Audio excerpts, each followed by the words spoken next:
Ça va être chaud pour moi ce matin. Eh ben bonjour. Bonjour, Titawa. Sylvain. Bonjour Sandrine.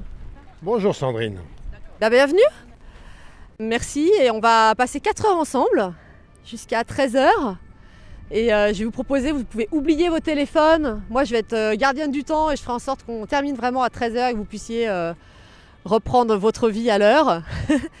Mais d'ici là, c'est un peu une parenthèse dans le temps. Puis pour commencer, je vais peut-être vous inviter pour tous atterrir ici.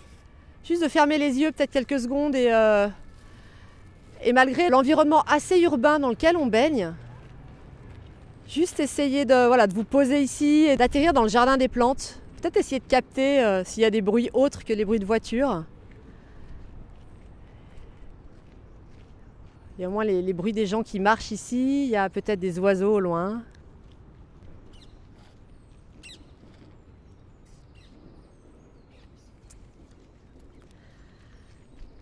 Voilà, et puis quand vous serez prêts, vous pouvez revenir ici. Puis ça va être dans ce lieu magique, le jardin des plantes, qui est certes assez urbain. C'est pas une forêt plus sauvage, mais dans ce jardin se trouvent tous les éléments dont on va parler pendant la marche, à l'intérieur du musée ou dans le jardin. Il y a beaucoup de choses qu'on va évoquer pendant la marche que vous pourrez retrouver. Alors, on va donc faire ce qui s'appelle une marche du temps profond. Donc c'est pas moi qui l'ai inventée. Cette marche, elle est née il y a déjà pas mal d'années au Schumacher College. Est-ce qu'il y en a qui connaissent le Schumacher College? Ouais, 1 ou 2 personnes. Donc c'est une université alternative qui a déjà plus de 30 ans, qui est au Royaume-Uni et qui cherche à faire un petit peu l'inverse de ce qu'on fait dans pas mal d'universités habituellement, c'est-à-dire où on devient spécialiste d'un sujet, on creuse un sujet. Et bien là-bas, l'idée, c'est d'être plutôt généraliste et d'être dans une démarche un peu plus interdisciplinaire et d'apprendre les sciences mais aussi d'autres domaines de manière plus holistique et plus globale. Et l'histoire de la Terre, l'histoire du vivant, c'est un des exemples où on retrouve toutes les sciences à l'œuvre en fait. Il y a de la géologie, il y a de la biologie, il y a de l'astronomie, si on remonte vraiment loin dans le temps, etc., de la climatologie. Donc c'est un peu l'histoire de rêve à la croisée de toutes les sciences. Donc c'est Stéphane Harding, un des enseignants de cette université, qui a créé cette marche qui consiste à marcher habituellement 4,6 km pour 4,6 milliards d'années d'existence de la Terre. Alors là, comme on est au jardin des plantes et que le jardin il n'est pas très grand, on va faire une demi-distance, donc on va faire 2,3 km, mais vous verrez que ça ne change pas l'expérience. De toute façon, vous allez marcher des kilomètres et ça va durer 4 heures. Et l'idée, c'est de reparcourir ces milliards et ces millions d'années. Mais quand je vous dis, il s'est passé telle chose il y a 3 milliards d'années et telle chose il y a 500 millions d'années, dans votre tête et dans la mienne, ça ne marche pas parce qu'il y a trop de zéros en fait. On n'est pas capable d'appréhender ce que c'est que des milliards, ce que c'est que des millions. Donc le fait de le marcher avec votre corps, ça va vous permettre de le ressentir d'une autre manière et de vraiment réaliser ce que c'est en fait les milliards et les millions d'années. On va aussi se repérer au-delà de la distance. On va aussi se repérer avec des dates, c'est-à-dire on va faire en sorte que l'histoire elle commence comme si on était le 1er janvier à 0h du matin.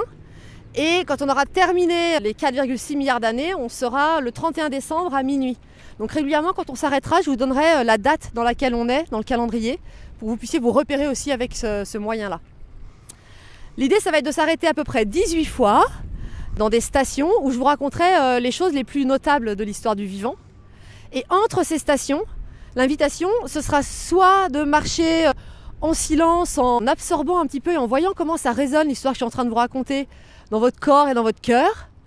Soit je vous inviterai à former des binômes, à vous mettre 2 par 2 et à rencontrer différentes personnes, si possible que vous ne connaissez pas, pour échanger sur des questions que je vous poserai, qui sont un peu plus personnelles, un peu plus intimes et qui vont permettre de mobiliser à la fois notre cerveau, à la fois notre corps en marchant l'histoire, mais aussi notre cœur, de comment tout ce que je vous raconte, ça résonne dans votre vie, comment ça résonne dans la situation actuelle. Et on fera ces allers-retours comme ça entre le présent et le passé.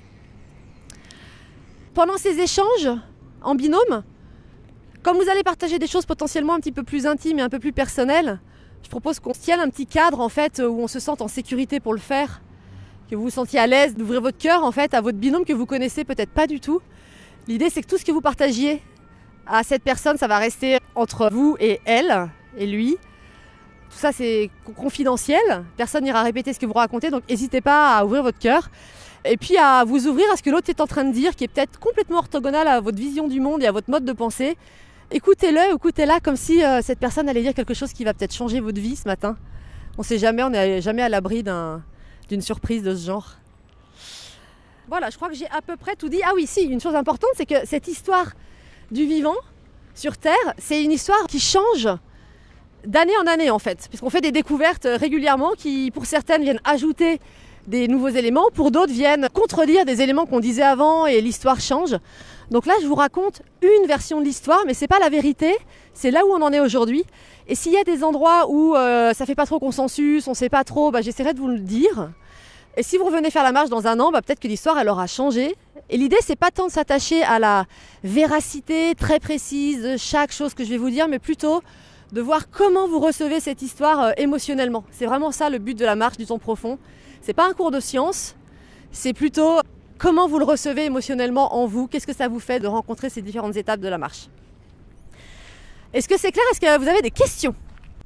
Moi, je voulais te demander, je suis éducatrice Montessori et ça me fait penser, quand tu parles de cette marche, on va dire finalement sensorielle, enfin qu'on ressent de façon sensorielle, ça me fait penser aux frises du temps dans la pédagogie Montessori. Qu'est-ce que tu en penses? Bah oui, c'est la même chose, à part que là on va le marcher. Et moi j'aurais envie de dire que c'est dommage qu'on attende d'avoir 30, 40, 50 ans pour faire cette pratique. Et moi j'adorerais que ce soit la première chose qu'on fasse à l'école. Et en Montessori, c'est effectivement comme ça que ça démarre. Hein. C'est ça, c'est la première chose qu'on fait en arrivant dans la classe Montessori, on fait cette frise du temps. En élémentaire. En élémentaire, ouais. Ok, est-ce que c'est clair pour vous le déroulé du coup? Ouais. Alors l'histoire, elle va démarrer il y a 4,6 milliards d'années. Mais bien sûr, 4,6 milliards d'années, c'est pas le démarrage de tout. En fait, il y a déjà une histoire avant qu'on va pas raconter aujourd'hui. En tout cas, juste en quelques minutes, mais pas plus que ça. Est-ce que vous savez ce qui se passe avant que notre Terre apparaisse dans cet univers? Le Big Bang. Vous pouvez en dire un peu plus? Je crois que c'est 13 milliards d'années, je ne sais plus, mais c'est longtemps avant. Et puis c'est une déflagration qui génère énormément d'énergie qui ensuite va se condenser pour devenir des planètes, je sais pas. Ouais, quelque chose comme ça. Ouais.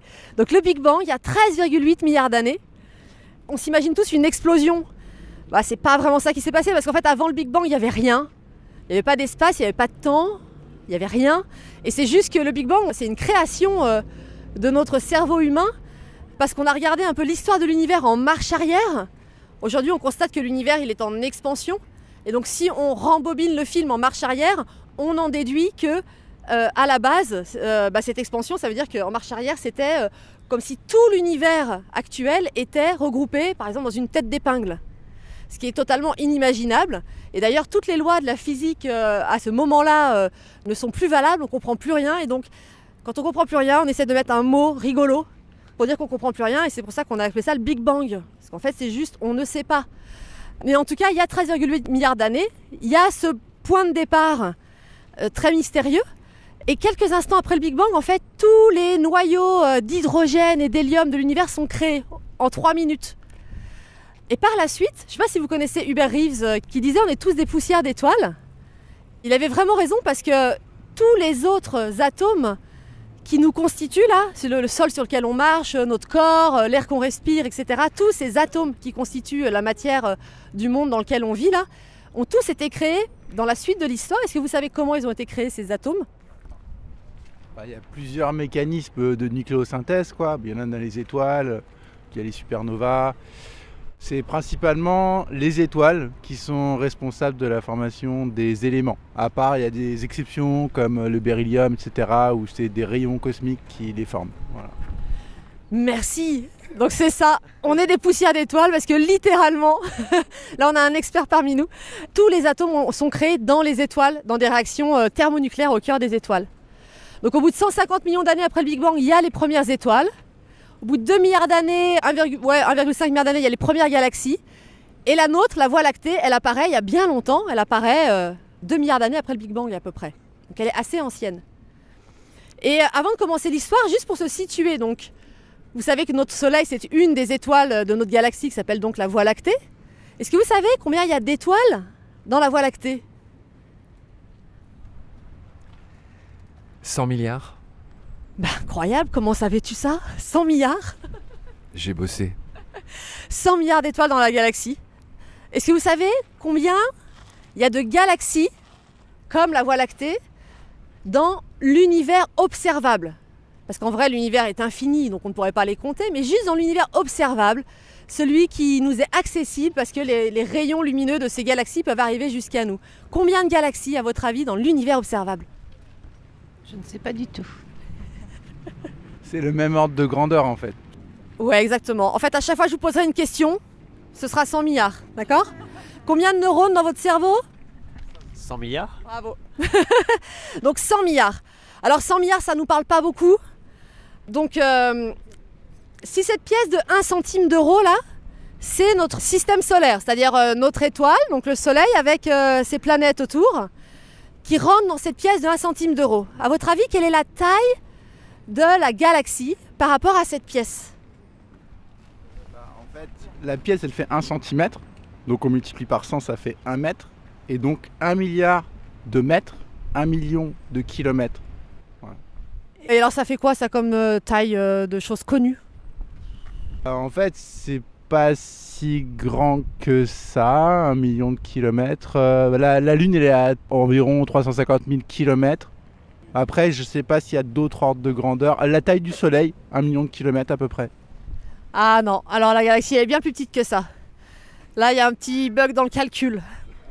La taille de la galaxie par rapport à cette pièce de 1 centime, c'est la taille de l'Europe. Alors c'est déjà suffisamment impressionnant, là du coup tu m'as un peu spoilé le truc parce que tout le monde se disait « Waouh, ça doit être la taille du Soleil !» Maintenant si je dézoome encore, dans cette pièce de 1 centime d'euro, c'est la taille de notre galaxie, ce coup-ci. Donc toute notre galaxie rentre là-dedans. Quelle est la taille de l'univers observable?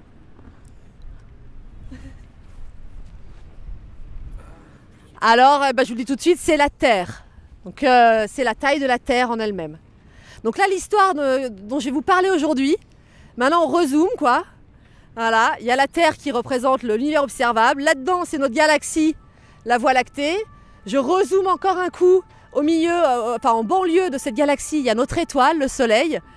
Et dans notre système solaire, je vais vous raconter l'histoire d'une planète qui est celle de la Terre. Voilà, ça remet tout de suite les ordres de grandeur en place pour savoir de quoi on parle aujourd'hui. Alors, je vais vous parler de peanuts en fait, exactement. Le système solaire, et après on démarre l'histoire véritablement, on fait un pas dans le temps pour revenir il y a 4,6 milliards d'années. Le système solaire, est-ce que vous savez combien de planètes il y a dans notre système solaire? Oh, ça c'est une question assez facile normalement. Hein. Combien de... C'est une question pour Sylvain, ça, combien de planètes dans le système solaire? 9 ou 8, je sais plus, parce que je me rappelle plus. Pluton. Pluton, c'est plus une planète, mais voilà. Donc 8. Est-ce que vous savez me les citer dans l'ordre, les planètes? Qui c'est qui a un bon moyen mémotechnique? Moi j'ai une petite phrase mémotechnique, c'est « Me voici tout mouillé, j'ai suivi un nuage ». Voilà. Et donc vas-y, déroule. Donc, Mercure, Vénus, Terre, Mars, Jupiter, Saturne, Uranus, Neptune. Yes! Bravo! Est-ce qu'elle peut redire la phrase mémotechnique? Ah oui. Me voici tout mouillé, j'ai suivi un nuage. C'est hyper poétique. Donc voici notre système solaire, 8 planètes effectivement. Il y a 4 planètes telluriques. On a 4 planètes proches du système solaire, donc Mercure, Vénus, Terre, Mars. Est-ce que tu vois Sylvie? Ouais. Et puis il y a 4 planètes géantes qui sont un peu plus loin, Jupiter, Saturne, Uranus, Neptune. Entre les deux, mon image elle n'est pas super à jour, il y a une ceinture d'astéroïdes. Et alors toutes ces planètes qui sont proches du Soleil, elles sont dans une zone qui est trop proche du Soleil au moment de la formation de la Terre pour qu'il y ait de la glace. Toutes les planètes suivantes, et c'est pour ça qu'elles sont géantes d'ailleurs, parce que c'est elles qui ont aggloméré le plus de matière, sont constituées de gaz et de glace. Et ça, on en reparlera dans la suite de l'histoire. Donc voilà, on va aujourd'hui rencontrer notre planète Terre plus en détail, qui est la 3e du système solaire. Maintenant que ces préliminaires ont été faits, on va pouvoir vraiment démarrer notre histoire. Et ben, il va falloir faire un bond dans le temps, en arrière. Donc il va falloir endosser nos combinaisons spatio-temporelles et littéralement partir il y a 4,6 milliards d'années. Donc pour cela, je vous propose de tous se mettre sur une ligne là, comme ça, et on va partir dans cette direction. L'histoire va se dérouler par là. Et pas simplement de prendre conscience une seconde qu'on va démarrer cette grande histoire et qu'on va aller se projeter il y a 4,6 milliards d'années. Et on va tous faire un pas à 3 pour se projeter au début de l'histoire de la Terre. Est-ce que vous êtes tous prêts pour le voyage? Oui. Un pas nous suffira pour nous y amener. 3, 2, 1. Voilà, vous vous sentez probablement très différent. Je vous invite à venir à nouveau jusqu'à moi. Nous sommes donc il y a 4,6 milliards d'années. Nous sommes donc en banlieue de notre galaxie qui existe là depuis bien longtemps.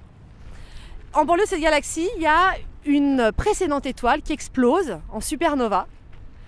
Et ce faisant, va créer une sorte d'onde de choc dans tout le gaz et la matière qui était éjectés de cette étoile. Et cette matière va s'agglomérer sur elle-même. Il va y avoir une sorte de petite fluctuation de la gravité qui fait que la matière va commencer à s'agglomérer sur elle-même, s'affondrer sur elle-même, pour finir par créer ce qu'on appelle la nébuleuse solaire. Donc à la base, c'est une grande sphère de gaz et de poussière qui se met à tourner sur elle-même, et en tournant, elle finit par s'aplatir pour former ce qui va être le début de notre système solaire. Au centre, il y a tellement de matière qui s'agglomère, la gravité est tellement forte que ça allume des réactions thermonucléaires et ça va allumer notre étoile, notre soleil. Et tout autour gravitent de la poussière et du gaz. Les grains de poussière se rencontrent pour former des gros grains de poussière, les gros grains de poussière se rencontrent pour former des petits cailloux, les cailloux se rencontrent pour former des gros cailloux, jusqu'à former des protoplanètes, donc vraiment des corps de plusieurs kilomètres de diamètre. Et ça, c'est la première image de la Terre, c'est celle sur laquelle vous posez vos pieds là à l'instant où on est revenu il y a 4,6 milliards d'années. C'est une boule de lave. Est-ce que vous savez pourquoi c'est une boule de lave à la base, notre planète? Pourquoi c'est chaud comme ça? C'est la fusion de cette agrégation dont tu parlais qui génère de la chaleur. Ouais.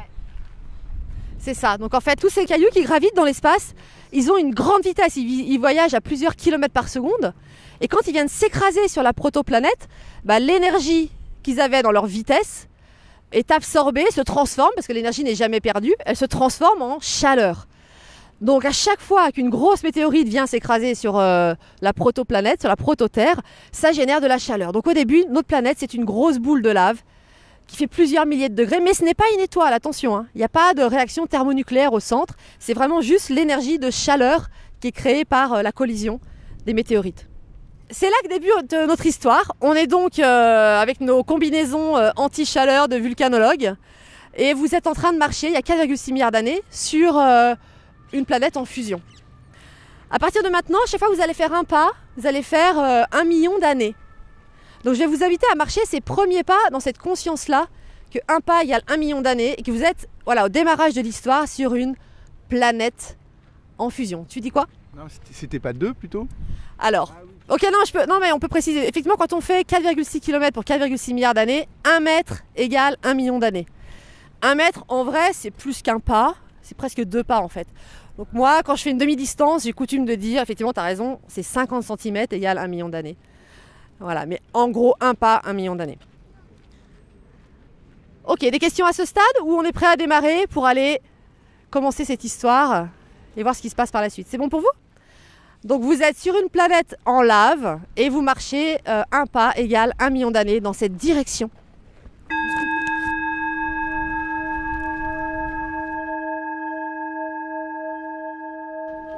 Ok, on va s'arrêter déjà là. Qu'est-ce qui se passe?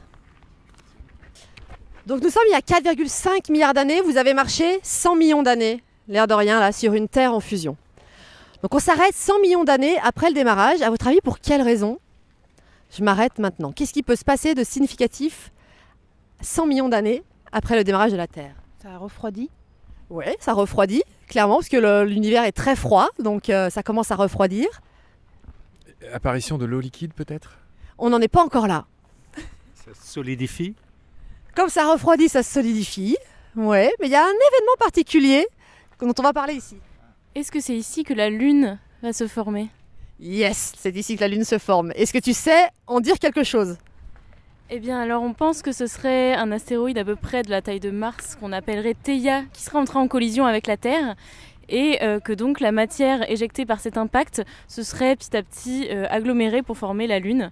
Et donc notre Terre serait de nouveau en fusion due à l'énergie dissipée par le choc. Exactement. C'est donc l'apparition de la Lune. Merci Marianne pour tous ces détails. Donc effectivement, tu l'as dit, c'est Theia, on lui a donné un petit nom à cette autre protoplanète il y en avait une vingtaine au début de protoplanètes dans notre système solaire. Donc là, il y en a 2 grosses qui se rentrent dedans. Donc en fait, on a même coutume de dire que avant cette collision, c'était pas vraiment la Terre. D'ailleurs, on lui donne un autre nom que j'ai oublié parce qu'on l'usite assez peu. Mais la Terre, elle naît vraiment maintenant de la collision de Theia et de ce qu'il y avait avant comme proto-Terre. Parce que les matières de ces 2 corps-là se mélangent vraiment significativement. Il y a des simulations numériques qui montrent que l'impact était même tel que ça a créé une sorte de gros donut, où vraiment la matière des 2 s'est vraiment mélangée. On avait commencé à avoir un noyau qui s'était formé dans la proto-Terre, c'est-à-dire que tous les éléments les plus lourds, les métaux, coulent entre guillemets au centre des planètes. Et c'était pareil pour Theia. Et en fait, le noyau de Theia vient se rajouter au noyau de la Terre pour l'agrandir. Est-ce que vous savez d'ailleurs quelles conséquences ça a d'avoir un noyau métallique au centre de la Terre ? Ça génère un champ magnétique qui entoure notre planète et qui dévie les particules de vent solaire, etc. Exactement. Donc le fait que Theia ait apporté un 2e morceau de noyau à notre noyau, ça a fait grandir notre champ magnétique, qui est un élément indispensable pour l'apparition de la vie. Sans ça, les vents solaires sont assez agressifs et même la rétention de l'atmosphère serait plus compliquée par la suite. Oui ? Excuse-moi, qu'est-ce que tu appelles le vent solaire ? C'est l'émission de particules du Soleil qui voyagent dans l'espace et qui viennent percuter notre Terre. Il n'y a pas si longtemps, on a eu des aurores boréales jusqu'ici. Est-ce qu'il y en a qui en ont vu ? Qui ont eu cette chance-là ? Non. C'est créé par le vent solaire. C'est vraiment les particules chargées qui arrivent du Soleil et qui interagissent avec notre champ magnétique en faisant des belles couleurs. Donc c'est ça le vent solaire. Je ne veux pas t'embêter, mais qu'est-ce que tu appelles exactement particules ? C'est des ions ? C'est quoi ? Qu'est-ce que tu appelles des particules ? C'est principalement des protons en fait. Puisque c'est ça, le Soleil est principalement constitué de protons. Après, il y a d'autres choses, mais c'est 90%, je crois que c'est des protons. Merci. Merci, et heureusement qu'on construit cette histoire tous ensemble. Alors, à votre avis, pourquoi c'est important de parler de la Lune au-delà du côté incroyable qu'il y a cette énorme planète qui vient nous percuter à quoi ça sert la Lune pour la suite de l'histoire ? À part d'être magnifique dans le ciel et d'éclairer nos nuits, est-ce que ça a des conséquences, à votre avis, dans la suite de l'histoire, quand le vivant apparaîtra sur notre planète ? Qu'est-ce que ça aura comme conséquences ? Alors, plusieurs conséquences. Il y a forcément les marées, ça joue sur les marées. Et il y a aussi un autre truc, c'est que ça va ralentir en fait la vitesse de rotation de la Terre sur elle-même. Voilà. Yes, merci. À cette époque-là, la Terre tourne beaucoup plus vite qu'aujourd'hui. La durée d'une journée, c'est 6 heures. Donc on est loin des 24 heures actuelles. Et pourquoi on est passé de 6 heures à 24 heures ? Effectivement, c'est l'interaction Terre-Lune, l'interaction gravitationnelle entre ces 2 corps célestes. La Lune était aussi 10 fois plus proche de la Terre à cette époque-là, au moment de sa création, 10 fois plus proche. Donc si vous levez le nez là dans vos combinaisons de spationautes vulcanologues, vous levez le nez, la Lune elle est immense en fait. Et elle s'éloigne au fur et à mesure du temps par dissipation de l'énergie gravitationnelle. Et ce faisant, ça ralentit la rotation de la Terre et la Lune s'éloigne encore aujourd'hui d'à peu près 4 cm par an. Donc, importance de la Lune effectivement pour la durée du jour qu'on a aujourd'hui. Il y a un autre élément, c'est que lors de cette collision, la Terre elle a acquis un petit tilt. Avant, elle tournait sur un axe vertical, perpendiculaire à l'axe de rotation autour du Soleil. Et maintenant, vous savez qu'elle a un axe de 23 degrés à peu près. Donc ça se fait probablement lors de cette collision. Et le système Terre-Lune, c'est aussi un système qui permet de stabiliser cet axe-là. Sans ça, l'axe de rotation de la planète peut bouger avec le temps. Et si c'était le cas, il y aurait des saisons assez imprédictibles et pas stables. Donc le fait que la Lune soit là, elle stabilise cet axe de rotation et donc elle stabilise nos saisons. Donc merci la Lune pour ça.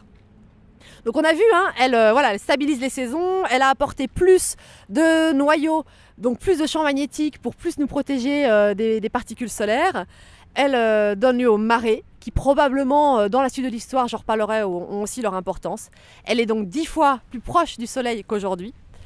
Et là, on rentre dans une ère qui s'appelle l'AD1. Vous savez, les aires géologiques, elles portent des petits noms. Là, on est dans l'AD1. AD1 pour Hadès, le dieu des enfers. Donc imaginez-vous que là, vous êtes sur une planète, c'est un véritable enfer. Ça ressemble à ça. C'est-à-dire, la surface de la Terre est toujours de la lave en fusion. Il y a des effets de marée gigantesques parce que la Lune est très proche. Donc en fait, il y a des effets de marée même sur cette lave en fusion. Donc en fait, c'est littéralement le cauchemar. Vous êtes bombardé en permanence de météorites. Voilà, donc voilà où vous êtes là. À l'heure actuelle, il y a 4,5 milliards d'années. Et la planète, tout doucement, ça a été dit, va commencer à se refroidir dans les prochains pas que vous allez faire avec une croûte terrestre qui va commencer à se former. Donc, je vais vous inviter à former votre premier binôme avec quelqu'un que vous ne connaissez pas. Et on va marcher jusqu'à la prochaine station. Vous allez pouvoir discuter tous les deux de déjà qu'est-ce que ça vous a fait d'apprendre, si vous ne connaissiez pas l'origine de la Lune, qu'est-ce que vous a fait d'apprendre que la Lune elle a été créée de cette manière-là. Et au-delà de ça, la Lune, ça représentait quoi pour vous jusqu'ici? Est-ce que vous jardinez avec la Lune? Est-ce que peut-être en tant que femme, vous vous sentez reliée à la Lune par vos cycles? Ou alors la Lune, c'était simplement un astre dans le ciel comme un autre. Donc je vous invite simplement à partager avec votre binôme qu'est-ce que la Lune représentait pour vous jusqu'ici. C'est bon pour vous? Et on se retrouve dans quelques centaines de millions d'années. Pierre, qu'est-ce que tu penses de cette balade? C'est une occasion qui s'est présentée et que j'accueille comme une occasion qui se présente, tout simplement. Qu'est-ce que tu fais dans le civil? J'enseigne la géographie. Et quelque chose qui m'intéresse, tu sais, je viens d'écrire un livre qui s'appelle « Pour en finir avec les idées fausses sur le monde vivant ». Toi, dans ton métier, quelles sont les croyances les plus tenaces et les plus fausses contre lesquelles tu te bats quand tu donnes des cours de géographie, qui sont un peu liées à notre balade dans l'univers? L'idée que la situation est stable. Il n'y a rien de stable, tout bouge. Cette matinée l'illustre amplement.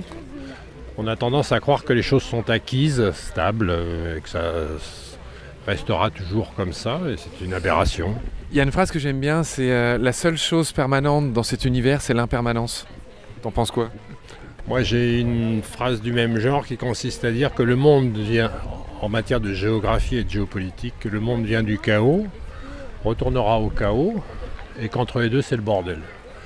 Et c'est l'état normal, en réalité. Les gens qui s'imaginent que ça peut être stable ont déjà un coup de retard. Merci Pierre. Tu permets que j'enregistre ce que tu dis? Ouais. Tu peux me remettre dans le contexte? Là, on parlait de nos points de vue sur ce qu'on avait appris là à l'instant. À savoir qu'on ne pensait pas que la Lune avait autant d'impact sur la Terre et sur nous, en fait, sur nous les humains. Tu peux rappeler ce que tu as appris? Attends, je vais me tourner vers Marianne. Alors on a appris donc, que la Lune s'était formée à peu près il y a 100 millions d'années après l'apparition de la Terre et que finalement... C'est-à-dire en tout c'est quoi? C'est 4, quelque chose? En tout, la Terre est apparue à peu près il y a 4,6 milliards d'années et en fait la Lune a énormément d'impact sur l'histoire future de la Terre puisqu'elle stabilise les saisons en stabilisant son axe d'inclinaison. Elle permet aussi les forces de marée qui ont pas mal d'impact sur la future histoire de la Terre, etc. Donc c'est vrai que sans la Lune, on ne sait pas si on aurait été là aujourd'hui. Ok, je vais vous inviter à terminer ce que vous êtes en train de raconter. Et puis revenir dans le grand cercle. Ça va au niveau température J'ai un pull en plus si tu veux, Tito. Ça te dirait? Ouais? Parce que j'avais l'impression que tu te... Je serais peut-être preneur. Ah ouais? Ah bah attends. Pour l'instant, il n'y a pas de drame. Hein. Je le sors. Hop. Voilà. Est-ce que tu penses qu'il y a un risque que je le distende un peu? Oui, c'est important d'enregistrer cette partie-là. Alors oui, c'est possible, mais c'est pas grave. Moi, je peux traiter ma veste, celle-ci. Alright. Eh ben, on reprend le fil de notre histoire. J'espère que vous avez survécu à cette ère assez infernale que vous venez de traverser. Alors, nous sommes il y a 4,3 milliards d'années. Donc on a marché 300 millions d'années depuis le début de l'histoire. Et sur le calendrier, on est le 7 février. Juste pour commencer à vous donner des repères un petit peu aussi sur cette échelle de temps-là. Le 7 février. Donc à votre avis, là, je m'arrête à nouveau. Qu'est-ce qui se passe dans cette station? Pourquoi je m'arrête à ce stade-là? On a donc une terre de lave qui a commencé à refroidir, une lune. C'est une hypothèse, hein, mais c'est peut-être faux. C'est peut-être les premières bactéries, je sais pas. On n'en est pas encore là. Peut-être que pour effectivement qu'il y ait de la vie, il faudrait peut-être déjà qu'il y ait une atmosphère, de l'eau. Donc voilà, peut-être que c'est à ce moment-là que ça commence à se former. Peut-être du carbone, je sais pas. Sous quelle forme? Atomique pour l'instant, c'est des trucs qui s'agrègent, des éléments qui s'agrègent et qui forment du carbone, je sais pas. Alors oui, du carbone, il y en a déjà effectivement dans notre croûte, etc. Ouais. Le carbone, il a été créé... tu parles de carbone ou de dioxyde de carbone? De carbone, vraiment. Le carbone, il a été créé dans les étoiles et il est déjà présent dans la matière de la Terre dès le début. Voilà. Peut-être les premiers gaz du coup qui apparaissent. Ouais, donc vous l'avez dit, c'est effectivement tout ce temps-là où la planète a commencé à refroidir, les millions d'années que vous avez marché l'air de rien en discutant sur la Lune, il a commencé à avoir un dégazage de la croûte terrestre. Donc des éléments qui étaient enfouis dans la croûte terrestre, en se refroidissant, sont libérés et commencent à créer un début d'atmosphère. Donc au début, l'atmosphère, c'est principalement du dioxyde de carbone et pas mal d'eau. Et cette eau, là, on atteint les bonnes conditions, il y a 4,3 milliards d'années, pour que cette eau se mette à pleuvoir. Et donc on a les premières pluies sur notre planète il y a 4,3 milliards d'années. Ouais, je veux bien que tu montes l'image. Pourtant, il fait encore 200 degrés à la surface de la planète. Pourquoi il se met à pleuvoir, à votre avis, alors qu'il fait 200 degrés? Normalement, on apprend à l'école que c'est à 100 degrés que l'eau passe de gaz à liquide. Parce qu'il y en a beaucoup plus en fait d'eau peut-être dans l'atmosphère, je sais pas. Ouais, et donc la pression atmosphérique en fait est beaucoup plus élevée que maintenant. C'est aussi pas la même composition, c'est du CO2 majoritairement, donc c'est plus lourd, la pression est plus élevée et donc il pleut à 200 degrés en fait. Donc c'est les premières pluies et il va pleuvoir pendant des millions d'années. Ça va finir par remplir les océans sur toute la planète. L'océan en fait, parce que c'est un océan unique qui recouvre l'intégralité de la planète.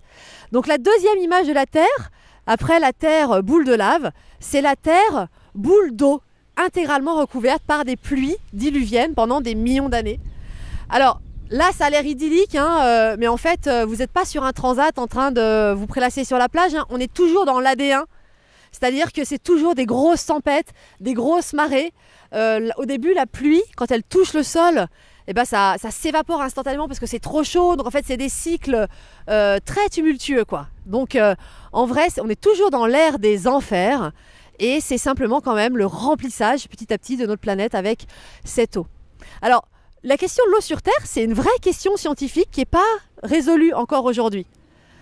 Est-ce que vous savez d'où vient cette eau-là? Parce qu'au tout début, quand je vous ai parlé de la position des planètes, je l'ai dit assez vite, mais peut-être vous avez eu le temps quand même de l'entendre. Je vous ai dit que les 4 planètes telluriques, qui sont les plus proches du Soleil, elles sont trop proches du Soleil pour qu'il y ait vraiment de la glace sur ces planètes-là, à l'origine. La glace, elle se situe sur les planètes géantes, un peu plus à l'extérieur du système solaire. Donc cette eau, elle vient d'où sur la Terre, à votre avis? Alors, il y aurait plusieurs sources, mais de ce que j'ai compris, ça viendrait en majorité des minéraux qui sont déjà présents dans la composition de la Terre, qui contenaient de l'hydrogène et de l'oxygène, qui finalement, dans les conditions où ils étaient lorsque la Terre s'est formée, auraient pu donner lieu à des réactions chimiques entre l'oxygène et l'hydrogène pour former de l'eau, et donc ensuite, par dégazage, être libérés dans l'atmosphère. Yes, c'est une des premières origines de l'eau. Et une deuxième, tu disais qu'il y a plusieurs sources. Il me semble que les météorites ont apporté beaucoup d'eau. Tu as raison, c'est-à-dire une deuxième source de l'eau, c'est des comètes qui viennent justement de cette zone où il y a de la glace plus loin du Soleil, dans le système solaire, et qui apportent cette glace, en s'écrasant sur notre planète, apportent de l'eau à notre planète. Donc, ça a beaucoup oscillé. Quelle est la proportion d'eau qui vient des tréfonds du système solaire avec les comètes? Les météorites? Quelle est la proportion d'eau qui vient du sol qui était déjà là, de la matière qui était déjà là pour créer la Terre, où effectivement il n'y avait pas d'eau déjà faite sous forme de glace, mais quand les conditions ont été bonnes de température, de pression, etc., effectivement, les atomes, ils étaient déjà présents, hydrogène, oxygène, se sont assemblés pour faire de l'eau. Ça a été vraiment source de pas mal de changements au fil du temps. Et aujourd'hui, on ne sait toujours pas quelle est la proportion de ces deux origines. Mais depuis quelques années, depuis 2020, on tend à penser que c'est principalement, en tout cas la majorité de l'eau vient de la matière qui était déjà là et qu'une plus petite fraction vient des tréfonds du système solaire. Quoi qu'il en soit, depuis ce moment-là, où l'eau a commencé à pleuvoir sur Terre. Depuis ce moment-là, on est en cycle fermé sur notre planète. Il n'y a pas de nouvelle eau, c'est-à-dire qu'après ça, les bombardements de météorites se calment. Donc il n'y a pas d'eau qui viennent du très fond du système solaire. Et ces pluies qui forment les premiers océans, c'est la même eau qui a été recyclée dans le cycle de l'eau depuis des milliards d'années. Donc là, si vous sortez votre gourde que vous avez pris pour boire un coup, c'est de l'eau qui vient de cet océan primordial. Elle est là depuis le début. C'est la même eau. J'espère que vous y penserez la prochaine fois que vous boirez de l'eau. On est en cycle fermé. Il n'y a pas d'eau qui arrive de l'extérieur. Voilà, c'est toujours la même eau qui est recyclée. Je vais vous inviter du coup à former un nouveau binôme avec quelqu'un que vous n'avez pas encore rencontré et que vous ne connaissez pas trop. Et là, la nouvelle question, c'est est-ce que vous pouvez raconter une expérience joyeuse que vous avez vécue en lien avec l'eau? Une expérience joyeuse que vous avez vécue en lien avec l'eau. Une expérience joyeuse avec l'eau, ça part d'un texte chinois qui s'appelle Le nageur de la cascade, qui est raconté dans le Chuang-Tzu. Et dans ce texte, tu as Confucius qui se promène et qui voit un homme en haut d'une cascade et qui se jette dans des tourbillons pas possibles. Et Confucius se dit, ce monsieur va mourir. Et il voit le monsieur qui nage et qui, un peu après, sort de l'eau et se laisse sécher au soleil. Confucius envoie ses disciples poser la question, comment ça se fait? Comment est-ce qu'il a pu survivre à de tels tourbillons? Et là, ce monsieur a tout un discours, je résume vraiment en disant, je ne lutte pas contre les tourbillons, je me laisse porter par eux et je me laisse émerger, en fait, je ne cherche pas à aller contre le courant, en gros, mais c'est un texte magnifique. Et bien une fois, j'étais dans une piscine à bulles à Reims et il y avait des courants terribles, des effervescences qui me renversaient comme dans une vague à Quiberon et j'ai décidé de me laisser porter, d'être tout en souplesse. Et à ce moment-là, ça a été extraordinaire la manière dont j'arrivais à surnager, tu vois, c'était l'idée de faire des mouvements de l'eau, même s'ils sont violents et difficiles, d'en faire un peu mon allié. Voilà. Est-ce que tu en as une qui est revenue? C'est vrai que j'ai un petit peu la même expérience donc dans l'océan où je nageais en essayant de voir des poissons en snorkeling et où effectivement, un peu comme toi, finalement, je me battais contre le courant qui était finalement assez fort et voulait m'emporter au large. Et quand j'ai arrêté de lutter et que je me suis laissé porter, c'est à ce moment-là que j'en ai vu. Bon, alors je me suis un petit peu éloignée malheureusement de la plage et après il a fallu lutter un petit peu, donc pas contre le courant mais plutôt de manière perpendiculaire pour en sortir, ça c'est important. Mais effectivement c'est quand je me suis calmée que j'ai réussi à en voir, donc voilà, je sais pas si eux aussi les poissons suivent également, j'imagine que oui, ils apprennent à suivre le courant, mais voilà, c'était petite expérience en lien avec l'eau. J'ai l'impression que les gens qui sont dans cette balade sont des gens qui sont très curieux, qui ont déjà beaucoup de connaissances. Par exemple, toi, Marianne, tu as l'air de déjà tout savoir sur la Lune, sa formation de la Lune, etc. À côté de moi, il y a comment tu t'appelles? Sylvain. Il y a Sylvain qui a l'air de tout connaître sur les vents solaires. Il y a Florent qui nous raconte des anecdotes sur Confucius. Donc, est-ce que cette intuition que j'ai est bonne? Alors moi je suis assez impressionnée aussi de voir les connaissances de tout le monde.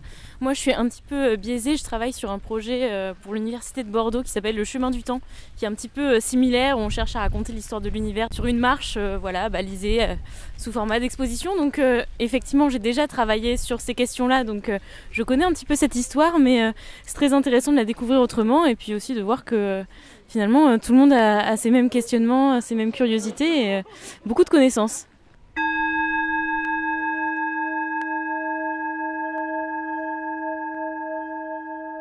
Ok, nous sommes il y a 3,8 milliards d'années.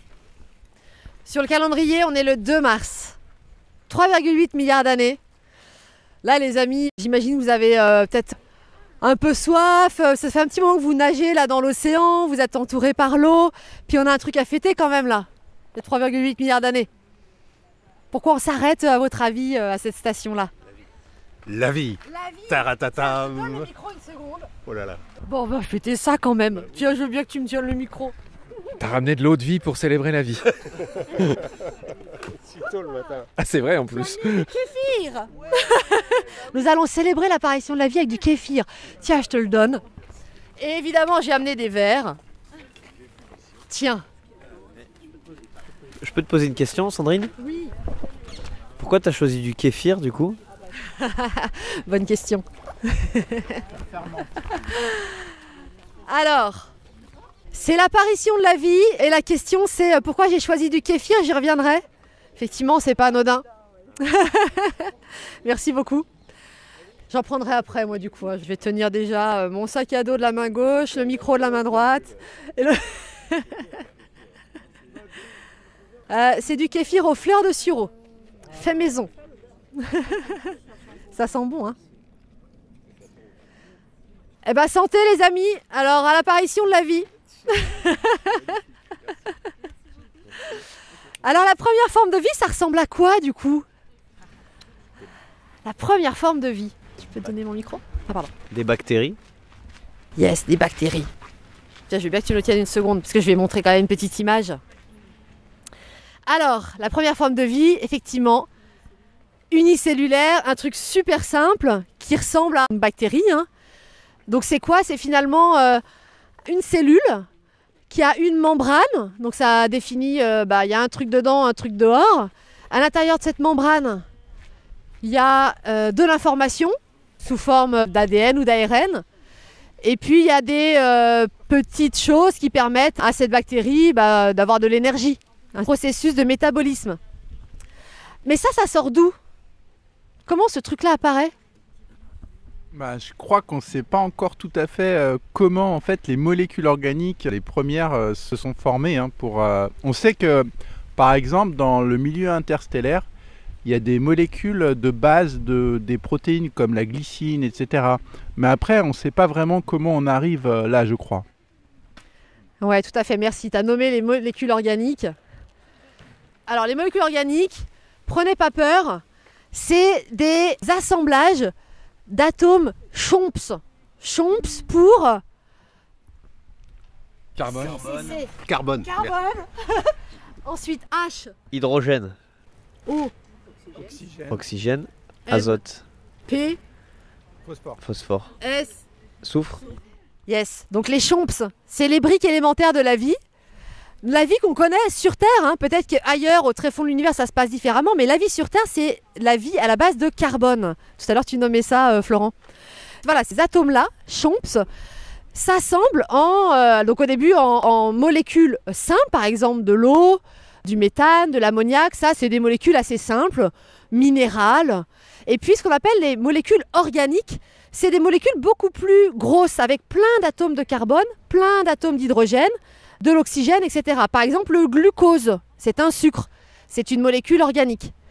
Alors, construire des molécules organiques à partir de ces molécules simples, on comprend à peu près, scientifiquement parlant. Il y a eu des expériences de mener, on en trouve même, effectivement, tu disais, on en trouve même sur les météorites. Ça a l'air relativement, entre guillemets, facile et compréhensible de fabriquer ces grosses molécules organiques. Par contre, comment on est passé de molécules organiques à une cellule vivante, et on parlera après de c'est quoi être vivant d'ailleurs, parce qu'on pourra en parler assez longtemps, mais ça c'est effectivement un mystère. Pour l'instant, on ne sait pas. Alors on a des bouts d'explication, comment des molécules organiques peuvent former par exemple une bicouche de lipides. Ça, on est aussi capable de le faire. Et puis que ça, au bout d'un moment, ça se referme sur soi-même pour faire une vésicule. On voit à peu près, donc voilà, on a des bribes comme ça d'explications, mais à un moment qui est un organisme qu'on définit comme vivant qui apparaisse, ça reste quand même grosso modo mystérieux. Avant de définir ce que c'est que être vivant, néanmoins l'apparition de ces premières cellules, à votre avis ça s'est fait où? À quel endroit sur la Terre? Dans l'eau, ouais. Dans l'eau. Et pourquoi dans l'eau? Parce qu'en fait il n'y avait pas de couche d'ozone à l'époque, donc on n'était pas protégé des UV. Donc il fallait être dans l'eau en fait. Et même pire que ça, il n'y avait même pas de continent à l'époque. C'était donc une terre océanique, au tout début. Terre océanique, donc il n'y avait que de l'eau. Mais tu as raison que plus tard on en reparlera de cette couche d'ozone, effectivement, pour qu'à un moment la vie sorte de l'eau, on reparlera de ça. Mais pour l'instant, effectivement, ça s'est fait dans l'eau. Pourquoi il faut de l'eau pour faire du vivant? Une explication toute simple déjà, parce que si on prend des molécules organiques et qu'on les met dans un solide, très bêtement, il ne se passe rien en fait dans le solide, on ne peut pas créer une vésicule. Si on les met dans du gaz, ces molécules organiques, elles sont trop éloignées les unes des autres pour former quelque chose d'unifié. Donc l'élément liquide, en tout cas, c'est un élément important pour que les choses puissent bouger et à la fois soient proches les unes des autres, denses, pour pouvoir se regrouper pour former une première cellule. Et après, l'eau, elle a plein de propriétés intéressantes. Là, je ne suis pas très experte, mais je sais qu'elle a plein de coefficients en toutes sortes qui va bien, de solubilité, etc., pour que ça facilite ce genre de réaction. Oui, enfin, c'est le milieu réactionnel en fait. C'est vrai qu'un liquide, c'est un bon milieu réactionnel, quoi. Ouais. Voilà. Après, les propriétés, ouais. Bon, il y a beaucoup de diélectrique, etc. Mais bon, l'eau, elle est polaire. C'est-à-dire que l'oxygène et l'hydrogène n'ont pas des charges identiques, et ce qui fait que l'eau est polaire et donc très réactive, et donc c'est le solvant universel par cette propriété de polarité. Et il y a un autre truc intéressant dans l'eau, c'est que quand elle forme de la glace est moins dense que l'eau, et donc elle reste en surface. Et donc ça permet à tout ce qui vit en dessous, par exemple au pôle, de continuer à vivre. Si ce n'était pas le cas, il n'y aurait pas de vie au pôle, par exemple. J'ai une question, c'est de savoir si elle était salée comme maintenant ou pas, l'eau, cette eau-là. C'était ta question aussi ? Ouais. Alors je pense que clairement la composition était assez différente parce que la salinité de l'eau est venue par beaucoup d'érosion par la suite qui n'a pas encore lieu à cette époque-là. Je pense que c'était pas mal acide, sulfuré, voilà, des tas de composés comme ça. Donc l'océan était assez différent d'aujourd'hui. La température était aussi beaucoup plus élevée. C'était 60, 80 degrés dans les océans au début. Et en tout cas, pour être plus précis, dans l'eau où c'est arrivé, l'hypothèse la plus consensuelle aujourd'hui, c'est de dire que c'est arrivé au bord de ces fumeurs, les fumeurs noirs qui sont au fond des océans, des sortes de sources géothermales. Pourquoi ça s'est passé là ? Parce qu'à cet endroit-là, il y a tous les éléments organiques dont on a parlé, les chomps organisés en molécules organiques, et il y a de la chaleur. Donc il y a une sorte d'étincelle en fait qui vient faire cette réaction mystérieuse qui fait passer les molécules organiques à la première cellule. Donc c'est l'hypothèse d'aujourd'hui, c'est de penser que les premières bactéries sont apparues vers ces fumeurs, au fond des océans.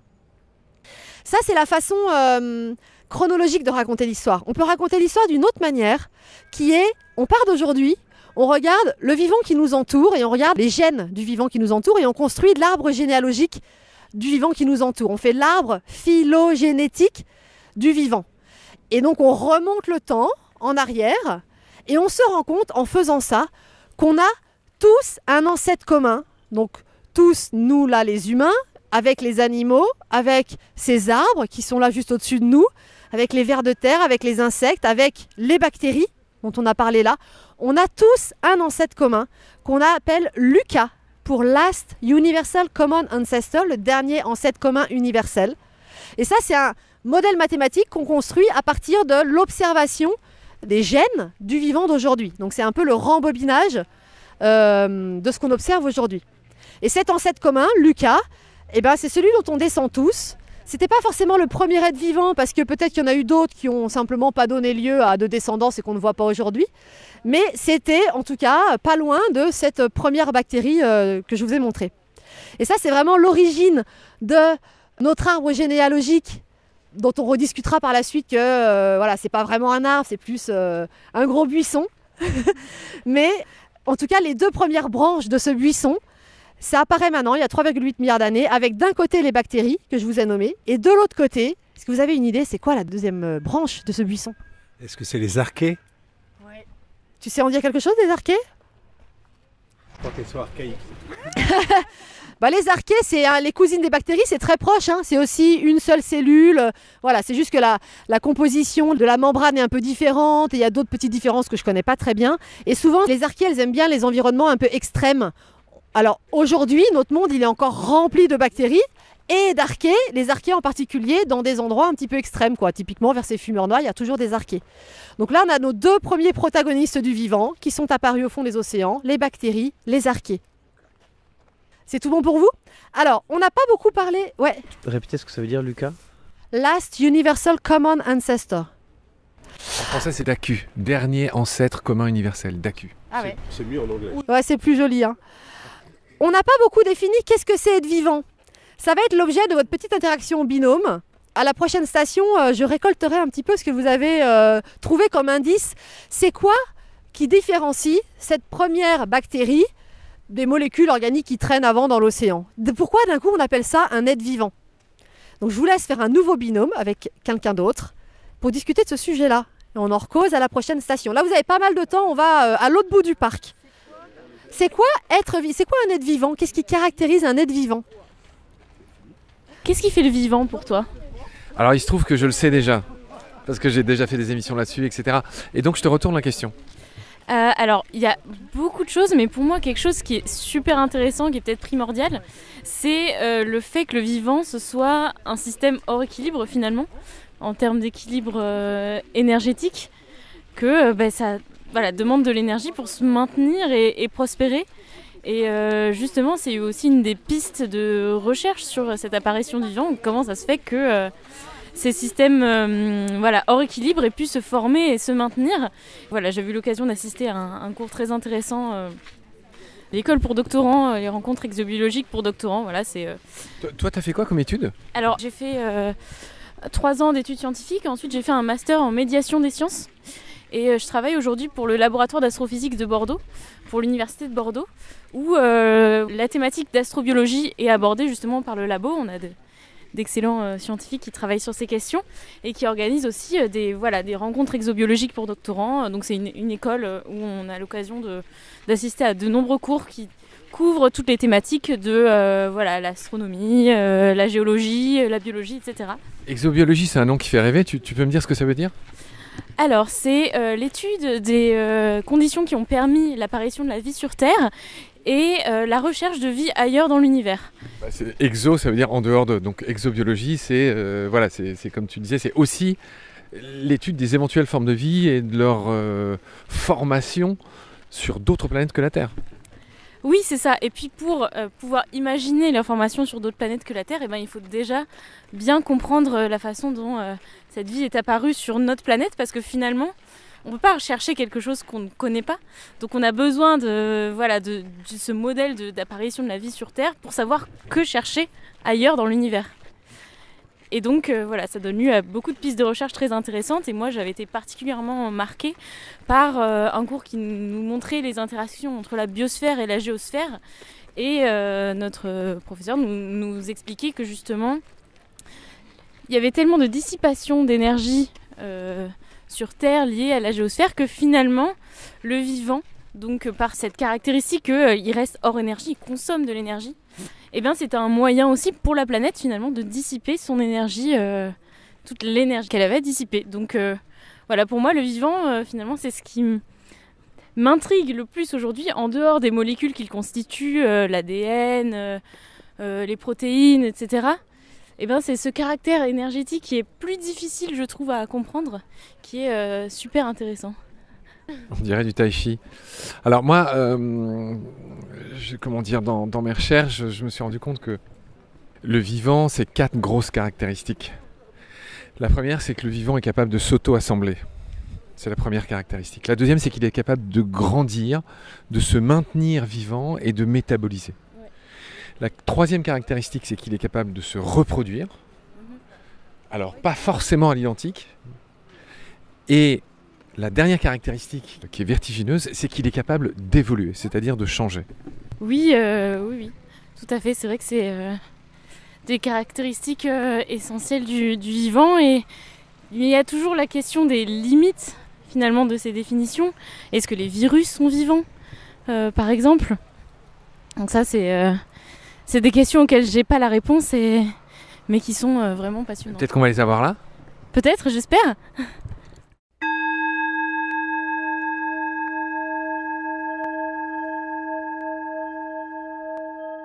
On va s'arrêter là au pied du magnifique cèdre du Liban. C'est un de mes endroits préférés du Jardin des Plantes. N'hésitez pas à vous asseoir si vous avez besoin. C'est pas facile d'être debout longtemps. On peut pousser les sacs si vous avez besoin de vous asseoir. Alors, verdict, le vivant. Est-ce qu'il y a une ou deux personnes qui ont envie de partager sur comment reconnaît-on un organisme vivant? Tu veux? Alors, il y a beaucoup de critères pour définir ça, mais déjà de quoi il est constitué? Il y a des molécules du vivant comme l'ADN, les protéines, etc. Moi, quelque chose qui m'intrigue énormément, c'est le fait que le vivant ce soit un état hors équilibre, finalement, qui consomme de l'énergie pour se maintenir, se reproduire, etc. C'est ça qui m'intrigue le plus, finalement. Donc, si tu as des éléments de réponse par rapport à ça ou de pistes de recherche, quelque chose qui m'intrigue beaucoup. Ouais, alors là, je vous ai pas dit, moi j'ai un passé de physicienne. Donc j'aime bien cette question-là, parce que c'est l'histoire de l'entropie.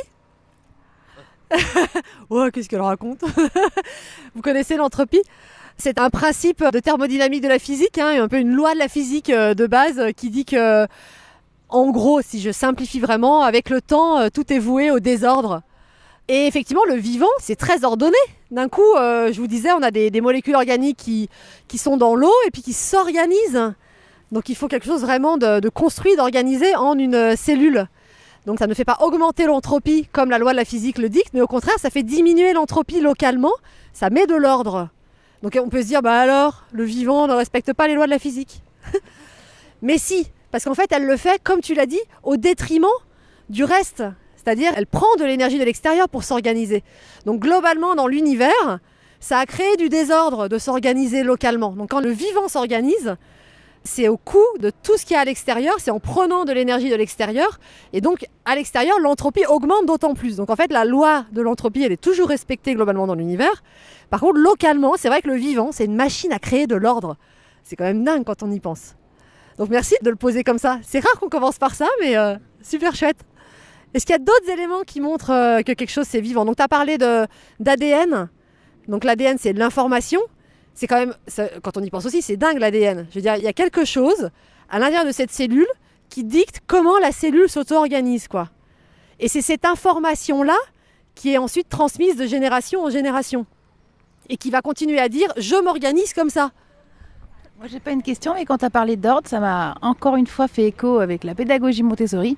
Et quand on apprend la pédagogie, il y a une notion de période sensible de l'ordre. Et particulièrement chez les jeunes enfants qui ont besoin d'ordonner tout ce qu'ils reçoivent tout le temps. Et cette notion d'ordre est hyper importante et fait partie de la construction intérieure. Merci. Comme quoi, ça se retrouve à toutes les échelles du vivant. C'est fractal. Alors on a parlé d'information, on a parlé avec la notion d'ordre, de métabolisme. Donc en fait, déjà pour commencer, il y a plus de 100 définitions du vivant. Hein. Donc je ne vais pas vous donner une réponse pour vous dire le vivant c'est ça, notez petit a, petit b, petit c. En fait c'est très élaboré cette question-là, c'est une vraie question ouverte et il y a plus de 100 définitions différentes selon par quel angle on l'approche.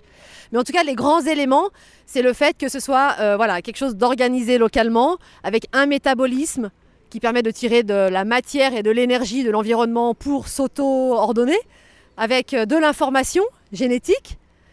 Quoi d'autre? Qu'est-ce que vous auriez envie de rajouter qui est vraiment important pour vous, pour le vivant? Nous, dans notre binôme, on a parlé d'évolution, mais on a réfléchi pas mal. On s'est dit qu'une montagne, elle évolue quand même. Elle s'use, elle tombe. Et donc, on est retombé sur l'évolution au sens darwinien, c'est-à-dire des mutations qui, si elles promeuvent l'adaptation, vont survivre. Puis, on a parlé aussi de la reproduction en disant que le vivant, c'était ce qui arrivait à se reproduire. Et la petite bactérie que tu nous as montrée tout à l'heure, elle s'est reproduite en fait. Hein. Et donc, c'est ça qui est différent d'une pierre qui, si elle se casse en trois, elle ne se reproduit pas en fait, parce qu'il n'y a pas de création. La reproduction, on a dit plutôt. Merci. Et nous, justement, à propos, je rebondis. Avec mon binôme, on disait que pour nous, le vivant, c'était la notion de vivre et donc de naître, d'avoir un début, un milieu, une fin, la fin de vie. Et on s'est posé justement la question sur les cailloux, ou les pierres en tout cas. Et on se dit, alors là, c'est un vrai truc, parce qu'il y en a qui disent que c'est vivant, il y en a qui disent que ça l'est pas, que ça a une énergie. Est-ce que le fait d'avoir une énergie, c'est vivant? Enfin voilà, la question est restée ouverte. Merci, vous avez nommé beaucoup de choses et en tout cas, ça va rester ouvert. On va pas trancher maintenant. C'est un peu le mystère de la vie, quoi. Hein. Mais vous avez nommé en tout cas les gros ingrédients du vivant. Alors, on va continuer notre histoire. On est donc il y a 3,2 milliards d'années. Sur le calendrier, c'est le 20 avril. Il y a 3,2 milliards d'années. Donc je vous résume où on en est. La Terre est recouverte d'océans. Il y a les premières cellules vivantes qui sont apparues dans ces océans. Voilà, vous êtes jusqu'ici des bactéries qui flottaient dans l'océan primordial. Donc là, on va faire un petit peu de géologie sur cet arrêt-là pour parler des continents, justement. On a évoqué tout à l'heure le fait que, en fait, jusqu'ici, il n'y avait pas spécialement de continents. L'océan recouvrait l'intégralité de la planète. Est-ce que vous savez comment ça marche, les continents ? Pourquoi à un moment il y a des continents qui apparaissent ? Je pense que c'est la tectonique des plaques.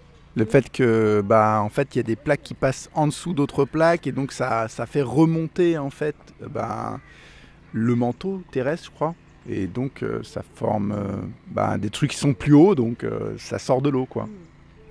Merci. Donc en fait, clairement, la tectonique des plaques, c'est ça qui va créer les continents. C'est un peu plus élaboré que ça au début, parce qu'en fait, les continents par rapport à l'océan, c'est pas tant que c'est des montagnes qui se sont formées et qui dépassent, c'est plus la constitution même des plaques n'est pas la même.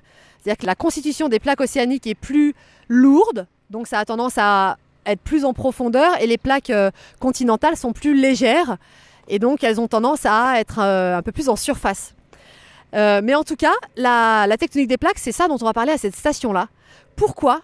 Parce que ça, au premier rang, ça va être l'élément déterminant dans la suite de l'histoire pour le climat via le cycle du carbone. On parle beaucoup de cycle du carbone aujourd'hui avec le réchauffement climatique d'origine anthropique, mais là on va parler du cycle du carbone purement géologique. Comment ça marche en fait le carbone à la surface de la Terre, sachant que ça a une grande importance pour réguler la température qui fait à la surface de la Terre et donc le vivant. Donc la tectonique des plaques, je pense que vous en avez tous entendu parler il y a longtemps à l'école. Hein, c'est vraiment l'idée qu'au centre de la Terre, il fait encore très chaud. Hein, c'est la chaleur résiduelle de la boule de lave dont on a parlé au début de l'histoire de la Terre. Et aussi un tout petit peu de radioactivité qui réchauffe le noyau. Et à la surface de la Terre, il fait plus froid. Donc là, il y a une croûte terrestre qui s'est formée. Et il y a un mouvement de convection qui s'installe. La lave qui est très chaude au cœur vers le noyau va remonter, va s'alléger pour remonter à la surface de la Terre et va se refroidir à la surface de la Terre et donc va replonger une fois qu'elle est froide pour retourner à la surface, au cœur de la Terre et donc instaurer comme ça un cycle de convection. T'as dit que le truc qu'on voyait un peu en orange c'était de la lave qui bouge en continu, mais le truc jaune c'est quoi ? C'est le manteau, donc c'est une roche, c'est pas liquide mais ça peut bouger. C'est de la roche chaude qui n'est pas complètement liquide, mais qui n'est pas complètement solide non plus. Il y a vraiment, tu vois, la croûte terrestre qui, elle, est solide. Et puis, en dessous, c'est le manteau qui peut bouger. Ouais, qui est entre les deux. Pâteux, voilà, pâteux. C'est de la pâte à modeler qui, lentement, peut circuler. Donc, il y a ce grand mouvement dû à la chaleur. Et notre planète, elle est pile à la bonne taille pour que ça fonctionne bien. Toutes les planètes n'ont pas de tectonique des plaques. Si la planète est trop petite, finalement il n'y a pas assez d'espace sous la croûte pour que la convection se mette en route. Si elle est trop grande, la gravité est trop forte et ça coince tout le système. Donc voilà, nous, la Terre, elle est à la bonne taille pour que ça fonctionne. Et ce qui va se passer, c'est que quand le magma remonte, vous savez les conséquences de la tectonique des plaques, qu'est-ce qui se passe à la surface de la Terre ? C'est la dérive des continents et les volcans qui viennent dans les failles. C'est ça. Et les volcans rejettent le carbone qui était contenu dans le manteau. Donc les volcans sont une source de carbone et s'ils rejettent du carbone dans l'atmosphère se réchauffe ou refroidit ? Comment ça marche ?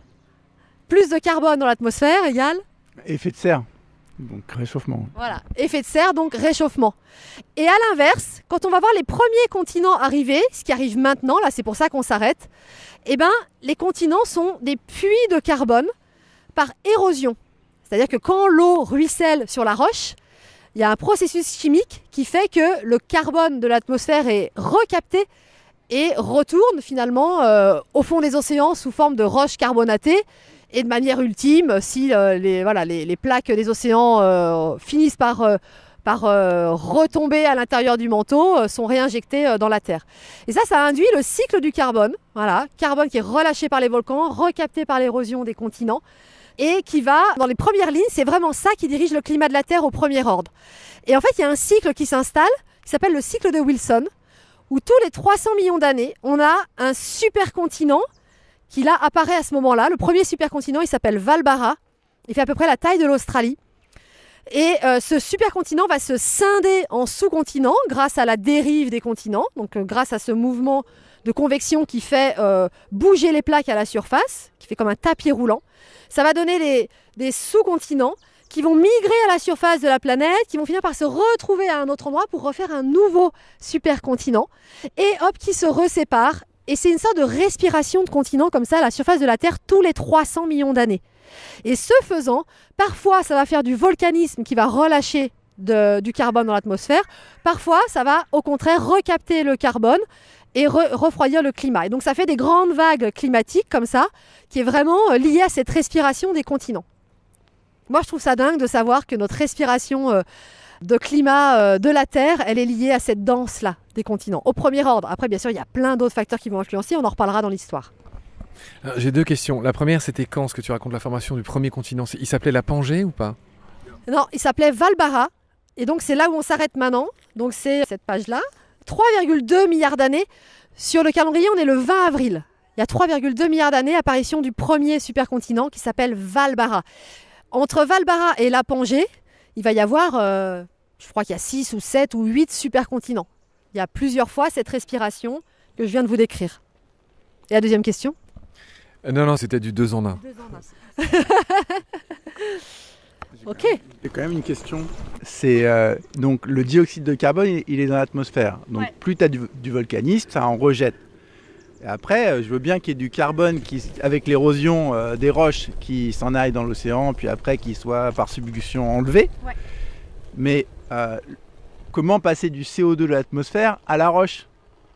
Ça se fait au moment des précipitations sur la roche. C'est l'altération des silicates. Je ne connais pas très bien les formules chimiques, je ne suis pas experte. Est-ce qu'il y a des experts ici? Altération du silicate. Et c'est ça qui va recapter le carbone de l'atmosphère et l'intégrer dans l'eau qui finalement retourne dans les océans. Yes? Est-ce qu'il y a du CO2 dans la pluie? Est-ce qu'il y en a? Il y en a. Après, elle va peut-être se calcifier, ce CO2 qui tombe, il se calcifie et là ça devient de la roche, je sais pas.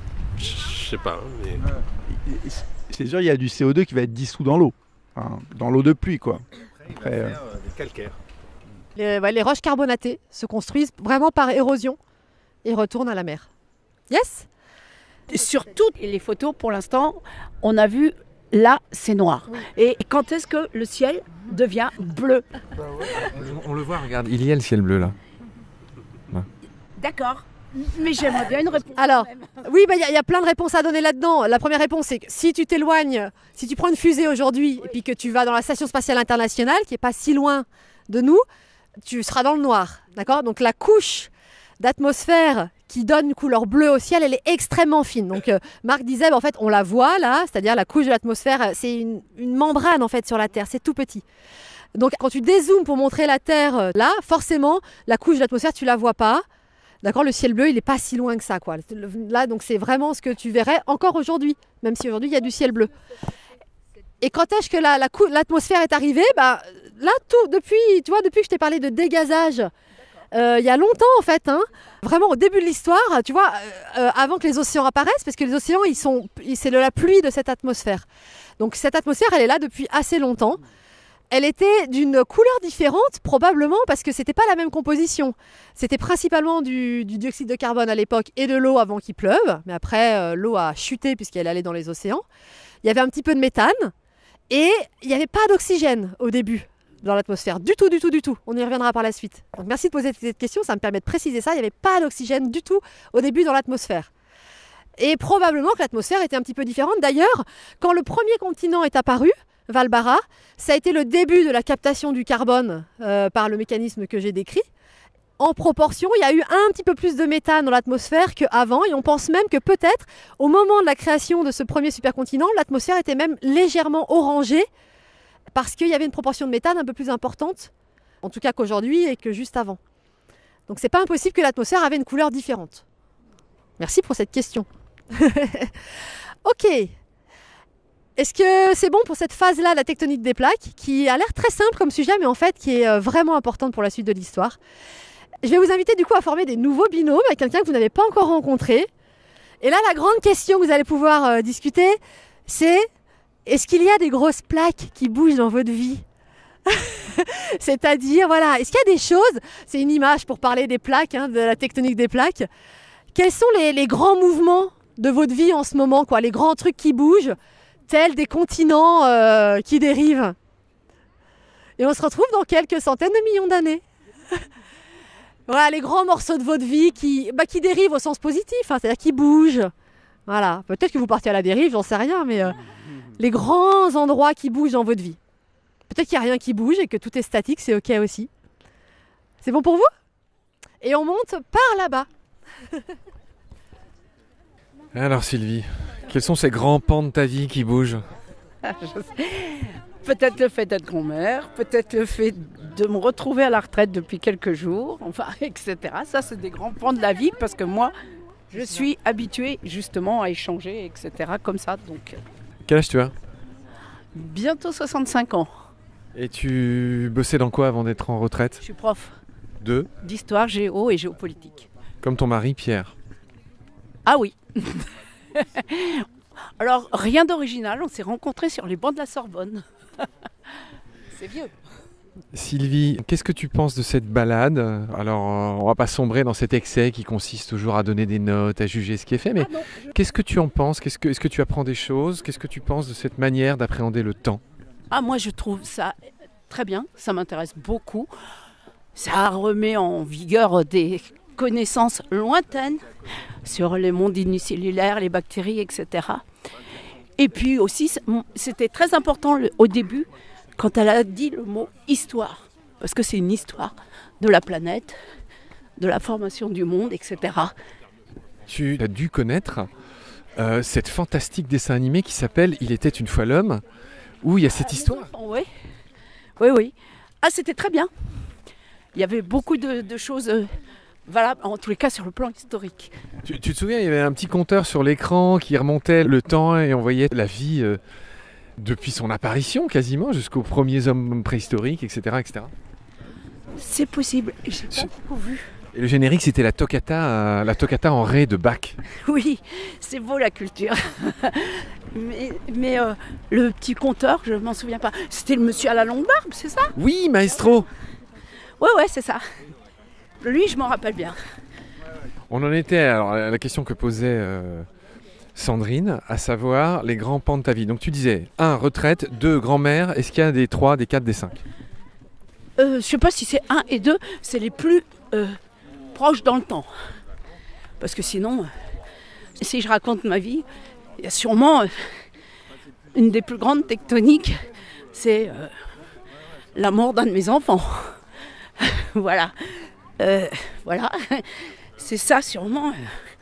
Mais bon, sinon la vie, c'est beau. C'est vrai. Moi, je sais pas, le chant des oiseaux, tout ça, ça me suffit. Tu as appris à aimer la vie simple? Ah, je sais pas, en tout cas, moi, je sais pas si c'est simple. Où y a-t-il de la simplicité?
Fin de cet épisode, merci de nous avoir prêté tes oreilles. Maintenant, je m'adresse à ton cœur, car pour continuer, nous avons besoin d'un petit coup de main. 1. Pour commencer, tu peux partager nos liens à tes proches. 2. Très utile aussi, tu peux laisser des étoiles et surtout un avis sur Apple Podcast et sur Spotify. 3. Encore mieux, tu peux aussi faire un don ponctuel ou mensuel sur Helloasso ou sur Tipeee. Si tu aimes nos contenus, je te recommande mes 2 livres, En finir avec les idées fausses sur le monde vivant, aux éditions de l'Atelier, et Nomen, les origines des noms des espèces, aux éditions Ulmer. Et aussi un super jeu de cartes, Terra Animalia, pour apprendre sur les animaux et les plantes tout en jouant. Et on fait bien sûr un gros clin d'œil aux profs, aux parents et à tous ceux qui racontent ou enseignent le vivant. Tous les liens utiles pour des stages, des formations, des animations ou des conférences sont indiqués dans la notice de cet épisode. Grand merci pour ton soutien. À bientôt. Prends soin de toi et de ce qu'il y a autour de nous.